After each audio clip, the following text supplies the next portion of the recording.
प्रेम से बोलिए श्री सत्यनारायण भगवान की जय। आज पूर्णिमा के दिन श्री सत्यनारायण भगवान की कथा पढ़ी अथवा सुनी जाती है। श्री सत्यनारायण भगवान की कृपा से इस कथा को पढ़ने वाले और सुनने वाले सभी भक्तों की मनोकामना पूर्ण हो, उनके जीवन में सुख समृद्धि शांति भरपूर हो। आप सभी श्रोताओं से निवेदन है, कृपा करके इस कथा को अधूरा ना सुनिएगा। आइए कथा आरंभ करते हैं। एक समय की बात है, नैशिरण्य तीर्थ में शोनिकादि 88,000 ऋषियों ने श्री सूत जी से पूछा, हे प्रभु, इस कलयुग में वेद विद्या रहित मनुष्यों को प्रभु भक्ति किस प्रकार मिल सकती है तथा उनका उद्धार कैसे होगा। मुनि श्रेष्ठ, कोई ऐसा तप बताइए जिससे थोड़े समय में ही पुण्य मिले और मनवांछित फल भी मिल जाए। इस प्रकार की कथा सुनने की हम इच्छा रखते हैं। सर्वशास्त्रों के ज्ञाता सूत जी बोले, हे वैष्णवों, मैं पूज्य आप सभी ने प्राणियों के हित की बात पूछी है, इसलिए मैं एक ऐसे श्रेष्ठ व्रत को आप लोगों को बताऊंगा जिसे नारद जी ने लक्ष्मी नारायण जी से पूछा था और लक्ष्मीपति ने मुनि श्रेष्ठ नारद जी को कहा था।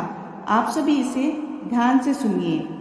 एक समय की बात है, योगीराज नारद जी दूसरों के हित की इच्छा के लिए अनेकों लोगों में घूमते हुए मृत्यु लोक में आ पहुँचे।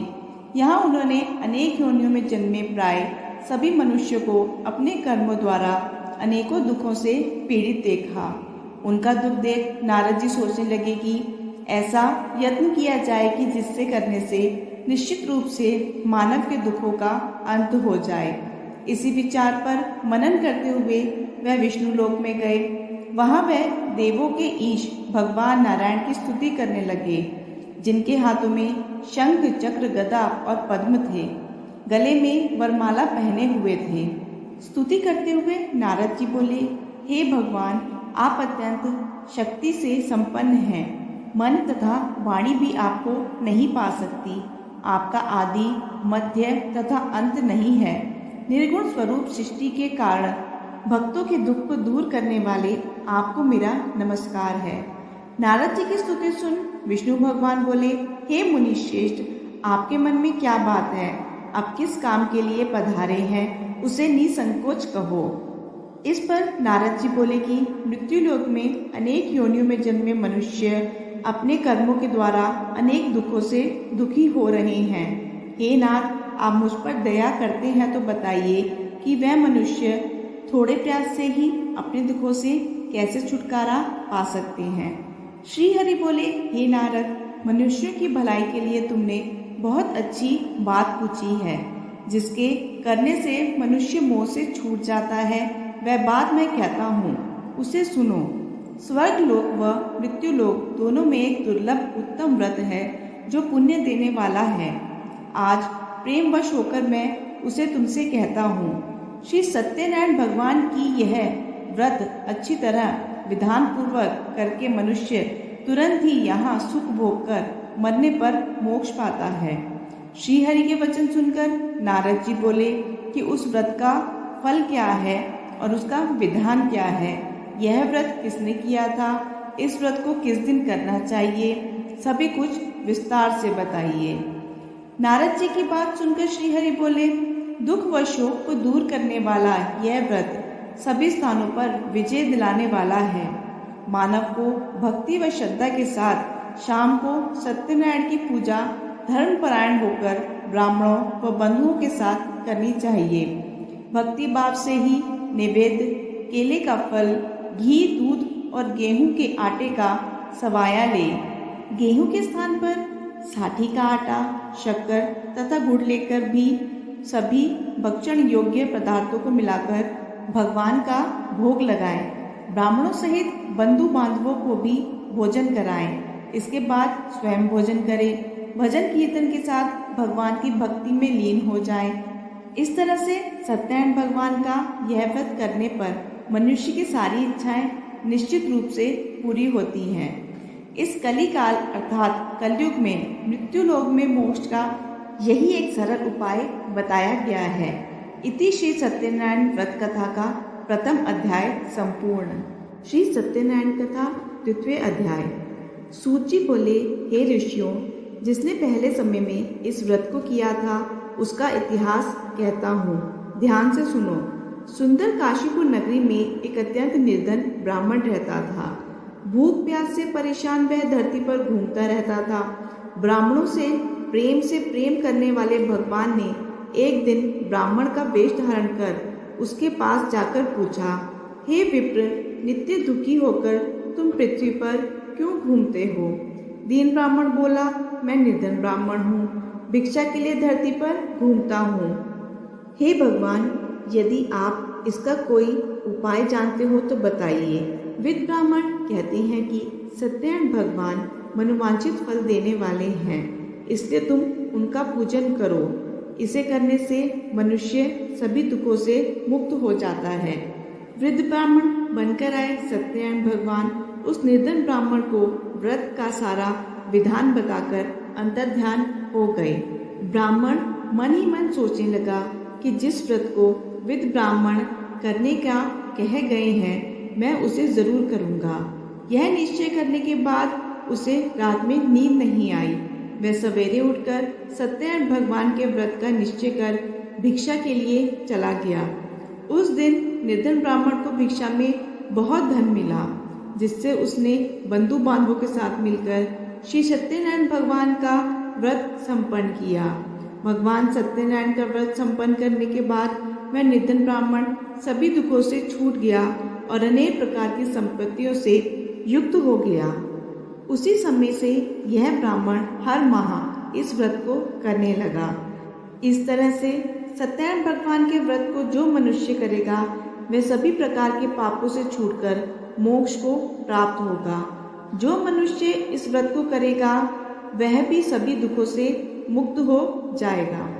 सूत जी बोले, इस तरह से नारद जी से नारायण जी का कहा हुआ श्री सत्यनारायण व्रत को मैंने तुमसे कहा।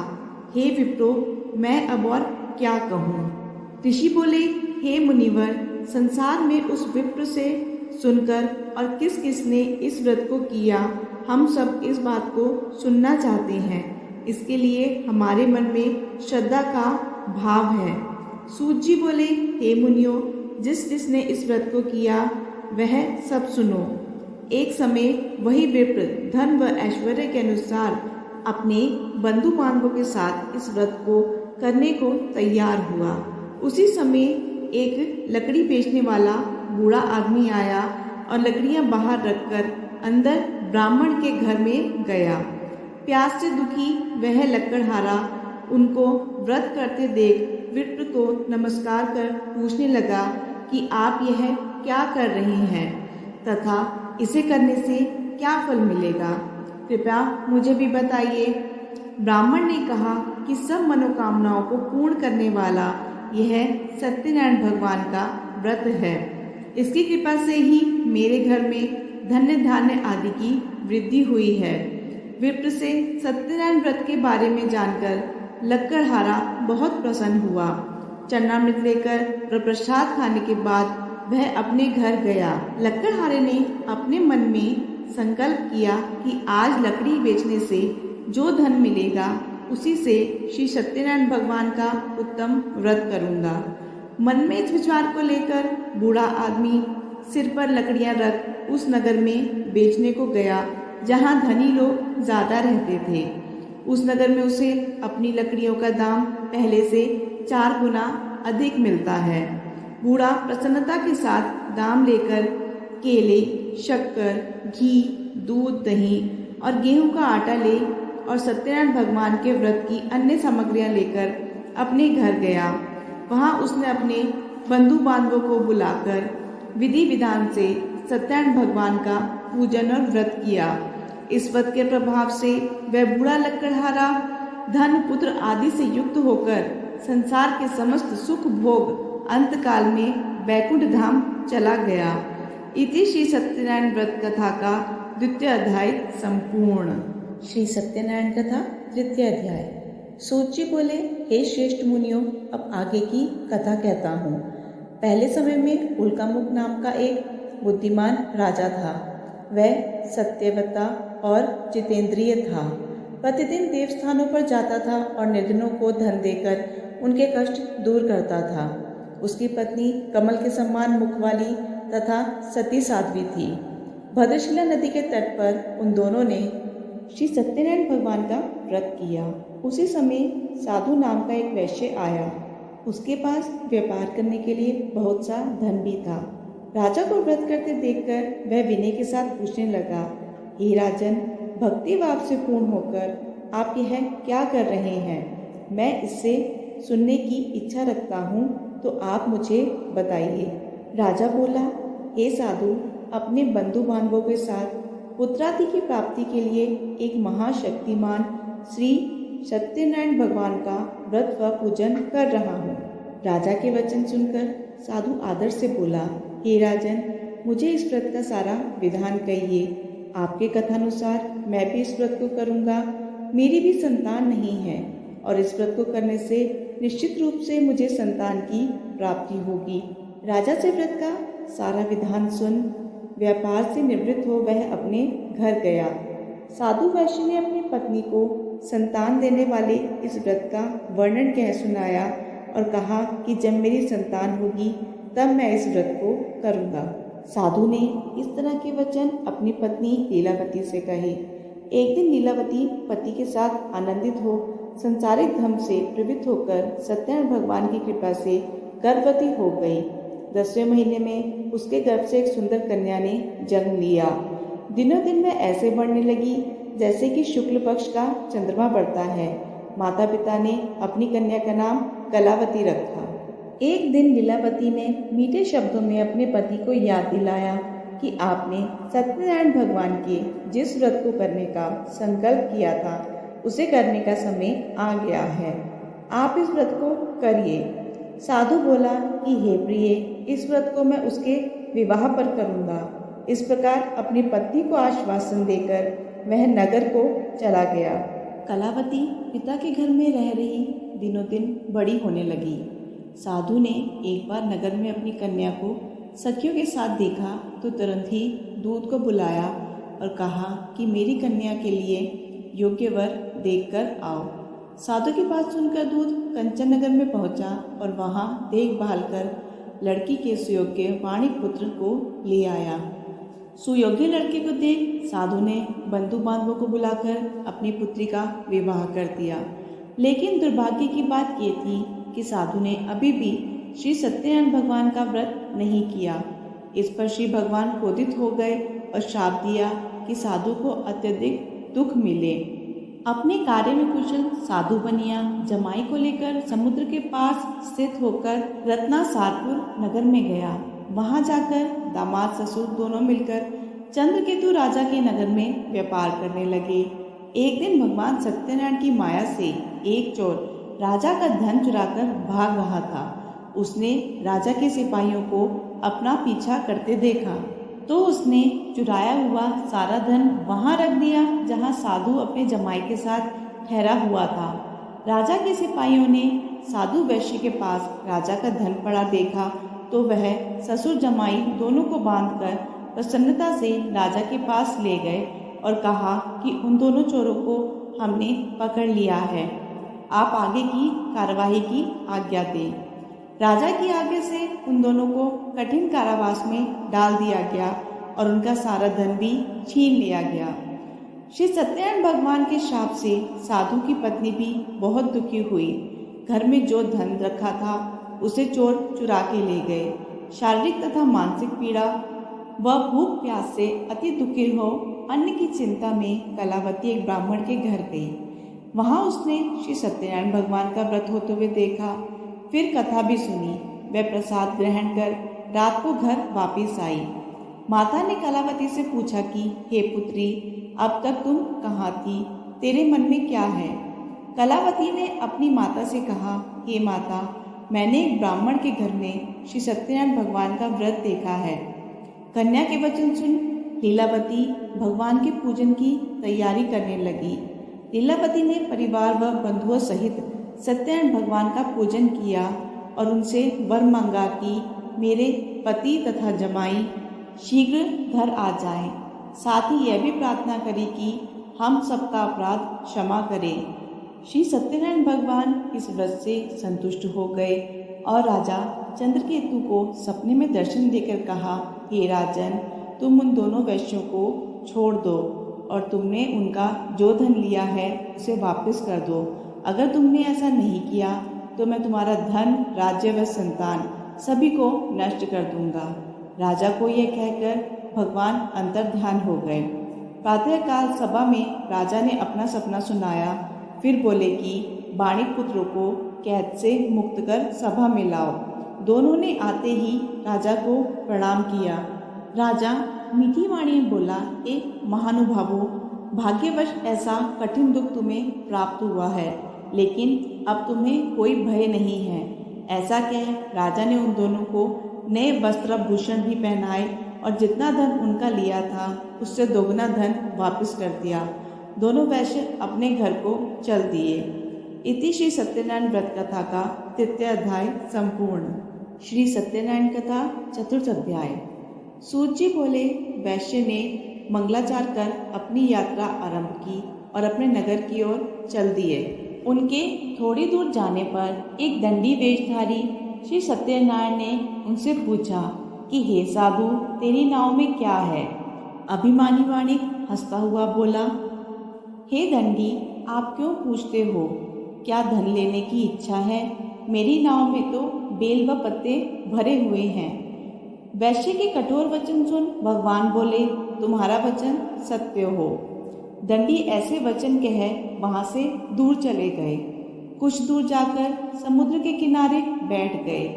दंडी के जाने के बाद साधु वैश्य ने नित्य क्रिया के पश्चात नाव को ऊंची उठते देखकर अचंबा माना और नाव में बेल पत्ते आदि देख वह मूर्छित हो जमीन पर गिर पड़ा।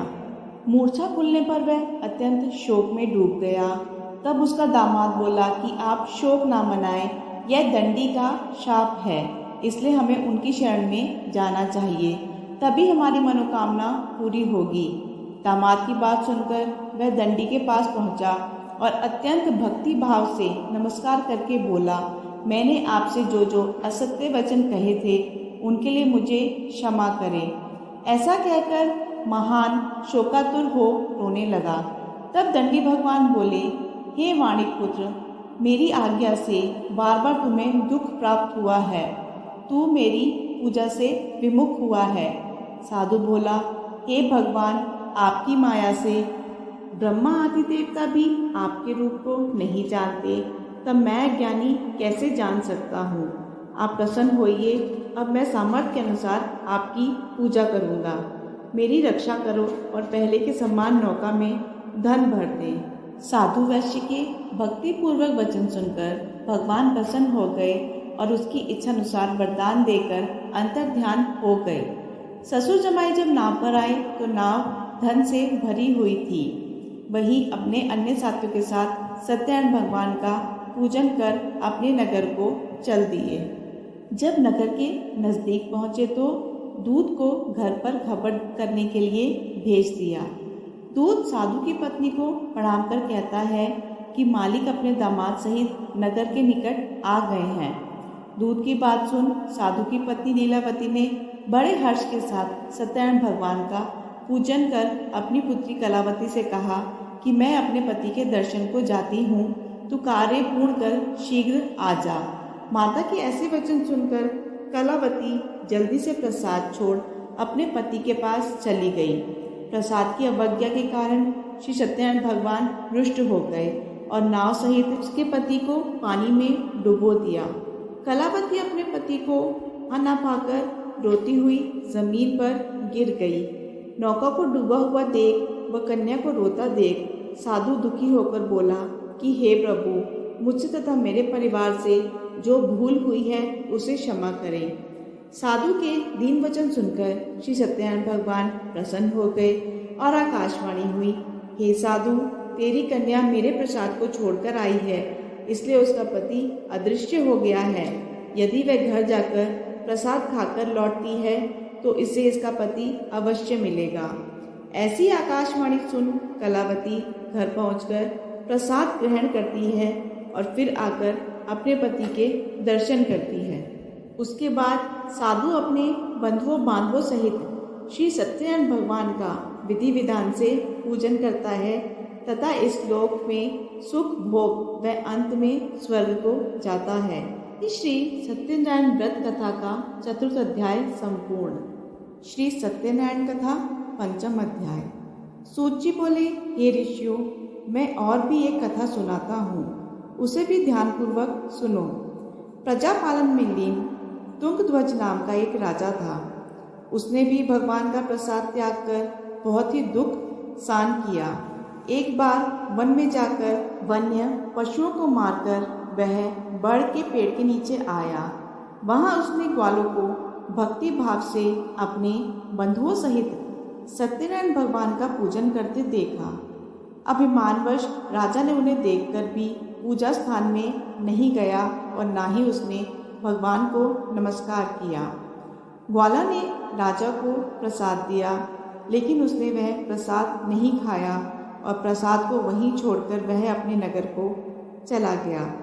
जब वह नगर में पहुंचा तो वहां सब कुछ तहस नहस हुआ पाया, तो वह शीघ्र ही समझ गया कि यह सब भगवान ने ही किया है। वह दोबारा ग्वालों के पास पहुंचा और विधि पूर्वक पूजा करके प्रसाद खाया, तो श्री सत्यनारायण भगवान की कृपा से सब कुछ पहले जैसा हो गया। दीर्घ काल तक सुख भोगने के बाद मरणोपरांत उसे स्वर्गलोक की प्राप्ति हुई।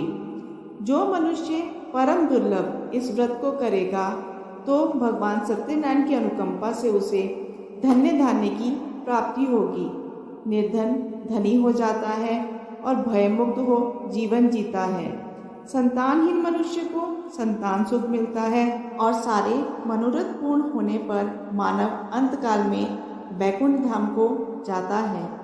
सूत जी बोले, जिन्होंने पहले इस व्रत को किया है, अब उनके दूसरे जन्म की कथा कहता हूँ।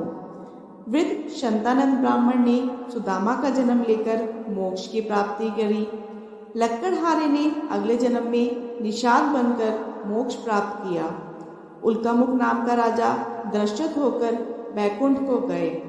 साधु नाम के वैश्य ने मोरध्वज बनकर अपने पुत्र को आरे से चीरकर मोक्ष पाया।